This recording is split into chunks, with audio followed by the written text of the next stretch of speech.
पहलगाम आतंकी हमले के बाद सेना किसी भी वक्त आतंकियों के खिलाफ बड़ा ऑपरेशन शुरू कर सकती है। सरहद पार इसको लेकर हलचल भी तेज है। कई लोगों का मानना है कि भारत पाकिस्तान के बीच युद्ध जैसी स्थिति भी बन सकती है और इस बीच गृह मंत्रालय ने सभी राज्यों को एक निर्देश जारी किया है। पहलगाम आतंकी हमले के बाद एक और पाकिस्तान को सबक सिखाने की तैयारी चल रही है और उसकी लगातार घेराबंदी हो रही है, तो दूसरी ओर देश की सुरक्षा को लेकर भी केंद्र सरकार लगातार अलर्ट मोड पर है। और इस कड़ी में केंद्र गृह मंत्रालय ने 7 मई को सभी राज्यों में मॉक ड्रिल के निर्देश दिए हैं। ये इसलिए किया जा रहा है कि ताकि युद्ध की स्थिति में लोगों की सुरक्षा सुनिश्चित हो सके। इस दौरान हवाई हमले की चेतावनी देने वाले सायरन बजाए जाएंगे। वायुसेना के साथ हॉटलाइन रेडियो कम्युनिकेशन का परीक्षण, control room, shadow control room की कार्यक्षमता का परीक्षण, हमले के समय नागरिकों को खुद की सुरक्षा की ट्रेनिंग, हवाई मामले के दौरान क्रैश ब्लैकआउट का अभ्यास, अहम ठिकानों और कारखानों को हमले के वक्त छिपाना, हमले की संभावित जगहों को जल्दी खाली कराने की रिहर्सल, लोगों को जल्द से जल्द सुरक्षित जगह पर पहुंचाने की ट्रेनिंग, सिविल डिफेंस सेवाओं का परीक्षण, बंकरों की साफ सफाई। आपको बता दें कि आखिरी बार इस तरह की एक्सरसाइज 1971 में पाकिस्तान से युद्ध के समय की गई थी। इस बीच रूस के राष्ट्रपति पुतिन ने पीएम मोदी को फोन किया है। बातचीत के बाद पाकिस्तान की धड़कनें और ज्यादा तेज हो गई हैं, क्योंकि पुतिन ने आतंकवाद के खिलाफ लड़ाई में भारत को पूरा समर्थन देने की बात कही है। पीएम मोदी से बातचीत में पुतिन ने पहलगाम आतंकी हमले में मारे गए लोगों के प्रति संवेदना व्यक्त की और इस आतंकी हमले की कड़ी निंदा की। अब पाकिस्तान में बेचैनी इस वजह से भी बढ़ने वाली है क्योंकि पुतिन ने साफ कह दिया है कि आतंकवाद के खिलाफ इस लड़ाई में रूस भारत के साथ खड़ा है। विदेश मंत्रालय के प्रवक्ता रणधीर जायसवाल ने सोशल मीडिया के जरिए बताया कि पुतिन ने इस बात पर जोर दिया कि इस जघन्य हमले के दोषियों और उनके मददगारों को न्याय के कटघरे में लाया जाना चाहिए। बातचीत के दौरान दोनों ही देशों ने आतंक के सभी रूपों के खिलाफ बिना किसी समझौते के लड़ाई की जरूरत पर जोर दिया। बातचीत के दौरान पीएम मोदी ने राष्ट्रपति पुतिन को रूस के विक्ट्री डे की शुभकामनाएं भी दी। साथ ही उन्होंने इस साल के आखिर में भारत में आयोजित होने वाले वार्षिक शिखर सम्मेलन के लिए पुतिन को आमंत्रित भी किया। हमारा बहुत स्ट्रेटेजिक और डीप और लॉन्ग टर्म रिश्ता है और रशिया हमारे साथ by the way United Nations में बहुत बार यूएनएससी में कश्मीर के मुद्दे को लेकर ही रशिया हमारे साथ खड़ा रहा है। पहलगाम में हमले को अंजाम देने के लिए आतंकी किस रास्ते से आए थे, इसको लेकर जांच लगातार की जा रही है। एजेंसियां उन 54 रास्तों की पड़ताल कर रही हैं जो बैसरन घाटी में आकर जुड़ते हैं।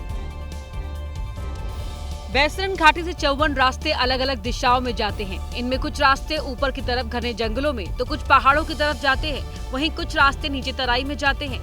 ये रास्ते कश्मीर के अलग अलग हिस्सों से जंगलों और पहाड़ियों के जरिए जुड़े हैं।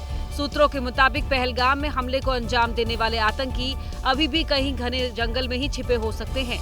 इसीलिए जंगल के इन रास्तों में सेना, सीआरपीएफ और जम्मू कश्मीर पुलिस का जबरदस्त कॉम्बिंग और सर्च ऑपरेशन चल रहा है। सेना, सीआरपीएफ और जम्मू कश्मीर पुलिस का जबरदस्त कॉम्बिंग और सर्च ऑपरेशन जो है वो चलाया जा रहा है। रक्षा बल के जवानों को जंगलों में जो है वो कई ऐसे हाइडआउट्स भी जो है वो मिले हैं जहां पर जो दहशतगर्द हैं, जो आतंकी हैं, उन्होंने जो है वो उसमें बना रखे थे। तो अब जो सुरक्षा बलों के जवान हैं उनकी जो तहकीकात है और उनका वो इन 54 रास्तों पर जो है वो टिका हुआ है और जो है वो इन्हीं 54 रास्तों पर के आसपास के जो जंगल हैं उनमें भी सघन जो चेकिंग और अभियान जो है वो यहाँ पर चलाया जा रहा है।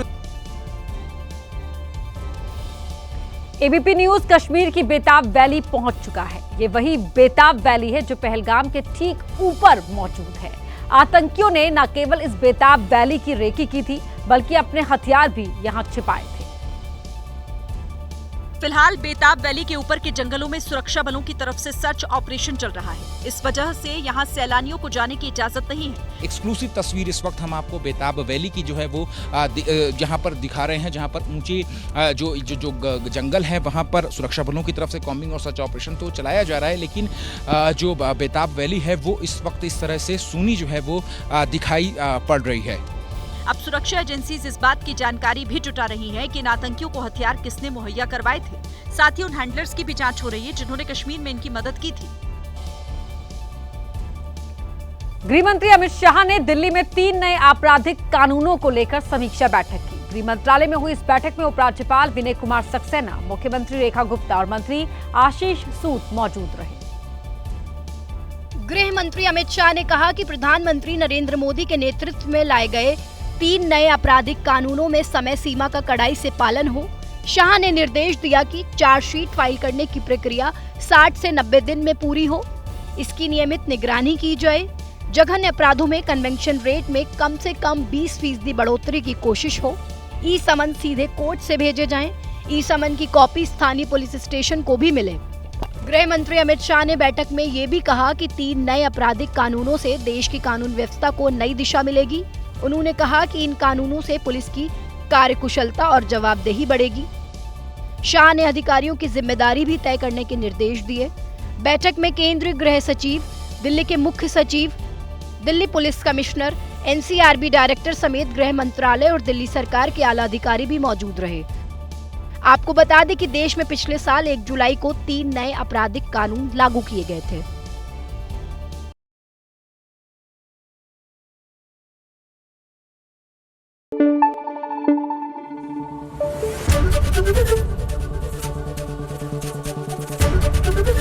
एबीपी न्यूज आपको रखे आगे।